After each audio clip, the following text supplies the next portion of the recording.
নমস্কার বন্ধুরা, কীরকম আছেন? আশা করি সবাই ভালো আছেন, ভালো থাকবেন ভগবানের আশীর্বাদে। আজকে আমি বলতে চাইছি যে বাজারের মধ্যে যে ধরনের যেভাবে জিনিসের দাম বাড়ছে, আকাশ ছুঁয়ে যাচ্ছে, মানুষরা কী করে খাবে, কী করে বাঁচবে? কারণ ত্রিপুরাতে ইনকামের তো কোনো সোর্স নেই।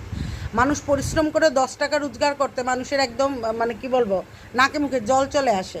ঠিক আছে, তো সরকার যদি এরকম নিয়ম করতো যে প্রত্যেকটা দোকানের মধ্যে, এটা বাজে মালের দোকান হোক, সবজির দোকান হোক, আলুর দোকান হোক, মাছের দোকান হোক, মাংসের দোকান হোক, যে কোনো দোকান হোক, রেড কোড যদি লাগিয়ে দেয় আমার মনে হয় সুবিধা হবে।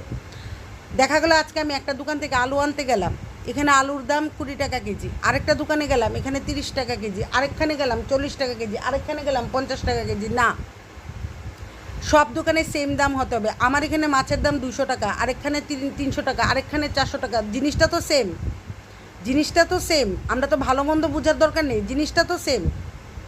ব্যবসায়ীরা কী করে আনছে এটা আমার দেখার বিষয় না। আপনারা এই বুঝে যদি রেড কোডটা সব জায়গায় সব দোকানের মধ্যে বসিয়ে দেন, তাহলে গ্রাহকের সাথে যে মানে দোকানদাররা কোনো ধরনের তুতু মেমে হবে না।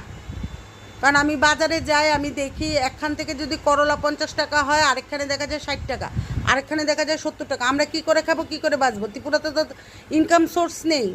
ইনকাম সোর্স থাকলে জিনিসের দাম বাড়তে থাকে। যেমন 2% দিয়ে দিলে, 3% দিয়ে দিলে ওদিকে সবজির দাম, মাছের দাম, তেলের দাম, মাংসর দাম, চালের দাম অত্যাধিক বেড়ে যায়। কিন্তু আমরা যারা বেকার, আমরা যারা বেকারত্বে ভুগছি, যারা পেনশনের উপরে চলে, তারা কী করে খাবে, কী করে চলবে? যারা রিক্সা চালায়, যারা টমটম চালায়, যারা অটো চালায়।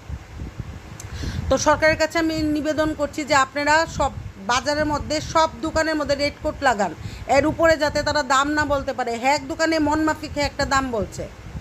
এরকমভাবে ত্রিপুরা রাজ্যকে স্মার্ট বানানো যায় না। স্মার্ট বানাতে হলে ত্রিপুরাবাসীর পেটে ভাত থাকতে হবে, না স্মার্ট বানাবেন কি করে?